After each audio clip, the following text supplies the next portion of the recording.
Movie critics have a special place in the life of Jerry Lewis. The more they lambaste him, the more people flock to see him clown. It's happening again right now. His new film, Hardly Working, his first picture in 11 years, opened last week across the nation. The reviews are mostly bad. The box office is great and building. Already almost $5 million in 6 days, making it America's #1 current box office attraction. Here with a profile of the zany clown who confounds the critics is Tom Hoving. Thank you, Hugh. A couple of years ago, the name Jerry Lewis and the man himself seemed to have disappeared. He wasn't hardly working in the movies. He was not working. Now that's all changed. The Wall Street Journal this very morning had a feature story on the film, the financing, and its surprising success. In articles and ads, Variety is trumpeting the astonishing comeback. It has never been fashionable to like Jerry Lewis. It's sort of like a secret craving. You know, you don't want to let everybody know about it. I was an early fan of Jerry's, then a skeptic, and now after I've met him, a lifelong fan. See if you agree.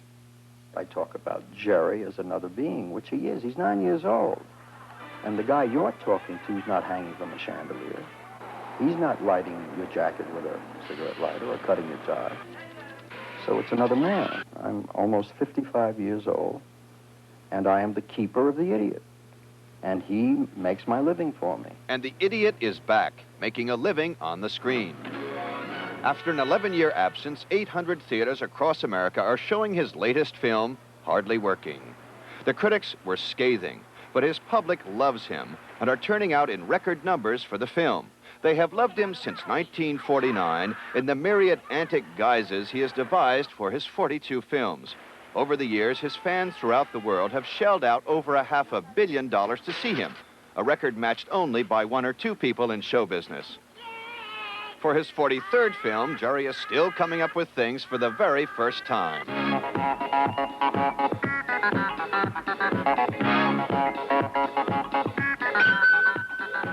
I had never been to a disco where the girls dance on the bar, and I thought to myself, it's 1981, or 1980 at the time.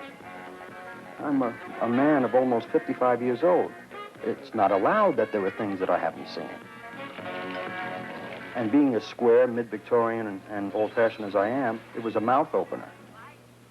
I mean, they do some cute little things there. A grown man or a 9-year-old, Jerry is really split into 2 people, the 55-year-old and the irrepressible antic child. He's part of me. How does the middle-aged Jerry manage to call on the child? I mean, I could call upon him now. But it would mean that I just have to take a cigarette for a second because I'm just learning how to smoke, and I like it. I know it's going to stunt my growth, but I don't care because big people do this. And then after that, maybe I can go up in a room with a lady. Joe Stabile, Jerry's manager for 19 years, looks upon Jerry as one of his children. Claudia and I have 6 children, 3 plus Jerry is 7. That's one part of him. Like, he loves to be mischievous. He loves to get into things. Jerry loves anything that's shiny, any brass object. So Claudia and I were shopping one day, and we found this brass porthole with a mirror in it. And Claudia said, "Oh, the old man would love that. We got to get it. Got to get it." He looked at it. He said, "I got it. That's great." And he had a whole gag in mind that went into the movie. This is Jerry's 50th year in show business. 50 years in which he has invented and perfected the outlandish routines and comic characters his audiences treasure.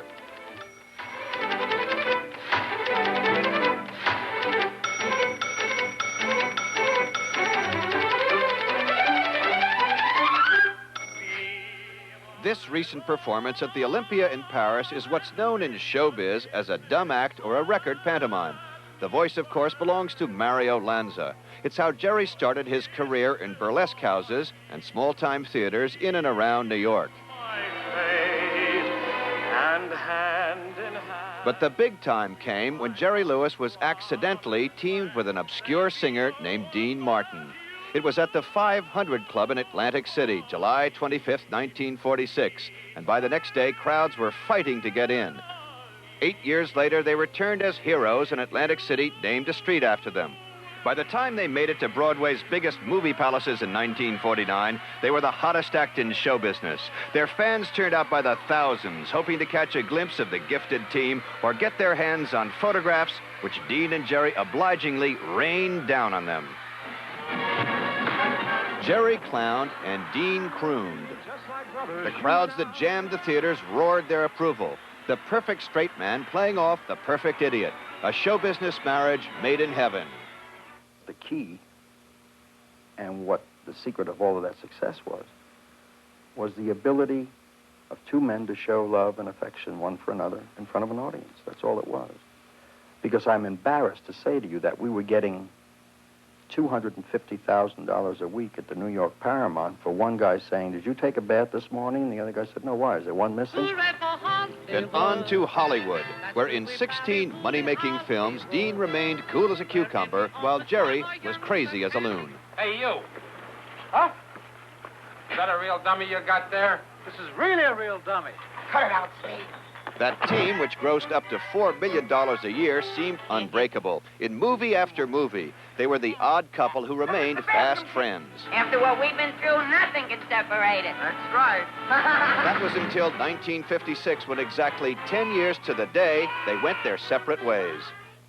Dean had so much talent. He was, and is, the best straight man that ever lived. There'll never be another like him. His timing was innate. It was inborn. It was part of his breathing process. He was magic, and that's why Jerry this, Jerry that, Jerry this, Jerry that was devastating, because he knew in his heart that he was the key to making the idiot work. We all have egos and vanities and needs, so that any time I would come to Dean with anything based on an idea of mine, oh, another Jerry, another notion that's his, or he'll this or he'll that, which I didn't understand then. I understand it now. That was the end, and I knew that. And I was responsible for the break. I motivated it, provoked it, and knew it was right. It was heartbreaking, emotionally devastating. Without knowledge that I would be accepted as a single, I had to do what I had to do. And what Jerry had to do, he had to do alone. He launched a television series. It moved from one network to another and was as much a strain on the audience as it was on Jerry. Supposedly, he was difficult to work with. With his powerful and passionate personality, he looked exaggerated on television. Perhaps he was a little too much to have in your home every week. But some of those same qualities which failed him in television helped him in film. He challenged the Paramount brass with his bold concepts. He ordered the construction of an enormous single-unit set for Ladies' Man, a 40-room building 3.5 stories high. He was the first to use television monitors and videotape on the set to check on his work in progress. His technical innovations and filmic style are taken seriously by film experts and scholars.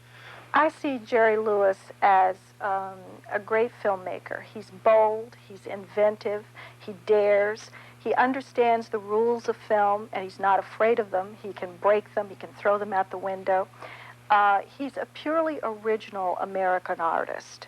Be specific about some techniques in some of those specific films. Well, many of the jokes that Jerry Lewis makes on film are jokes that are really film jokes, and if it were any other medium, you couldn't have the joke. For instance, in Errand Boy, when he's stuck in the elevator with the man with the toothpick in his mouth, I mean, it's a cinematic joke more than it is anything else. Without the tight framing and everything, you don't have a joke. He's very modern in the sense that he gives you the distance. He says consciously, this is a film. It's a piece of modern art, the self-consciousness of it, saying you were watching a film. Aren't you overacting a little bit, Miss Berlin? Balance. It's a movie. See, I'm fine. The people in the theater know I ain't gonna die. Here, it's a movie state. Here, look at it, see?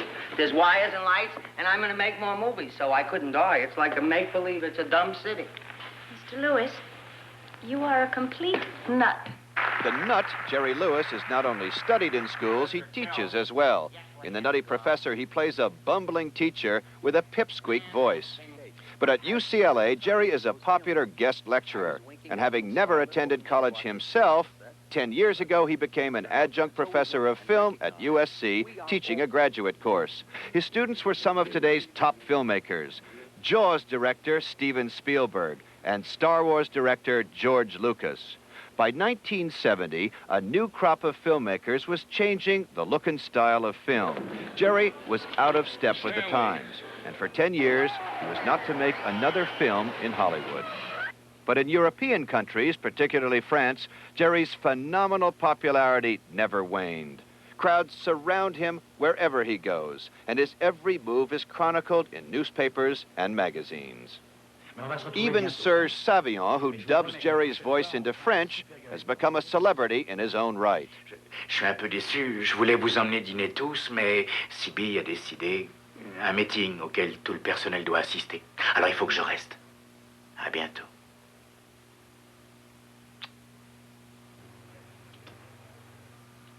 Salut les petites crapules. In America, Jerry still continues to pack them in when he plays Las Vegas. But his business ventures, like the chain of Jerry Lewis Cinemas, were a disaster. Today, he faces a $3 million civil suit from his investors. During his absence from the screen, he had personal problems, too. His 36-year marriage to Patty fell apart. The couple separated 2 years ago, but Jerry refuses to discuss the divorce or settlement. Perhaps his greatest problem was his addiction to a pain-killing drug. He was treated by Dr. Michael DeBakey. And I was up to 13 Percodan a day in 1978, until I got to a point where I didn't know where I was coming from. I didn't know what I was doing. Dr. DeBakey, who was taking care of me, and his entire team at the Texas Medical Center, Methodist Hospital, rather, they couldn't believe I was surviving. They couldn't understand how I functioned, how I talked, breathed, got on an airplane, did a telethon. I had no idea how it happened. With the help of Dr. DeBakey, Jerry kicked the Percodan habit, but there were moments when he says it was too much to bear. Perhaps this is best understood by singer Tony Orlando, who shared a similar problem. Jerry came to my dressing room with his mother the other night, and we were talking about his days with Percodan and how at one moment in time he was in his bathroom, he looked in the mirror, and he had a gun, and as he had it to his head, he heard his children in the hall. And that was that. Put it down. When he heard their voices out there. Jerry Lewis! But Jerry Lewis, despite his own massive problems, is perhaps best known for his work on behalf of muscular dystrophy. He has raised the astonishing total of $215 million with his Labor Day telethons. For 16 years, Jerry has entertained, wheedled, cajoled, and cried.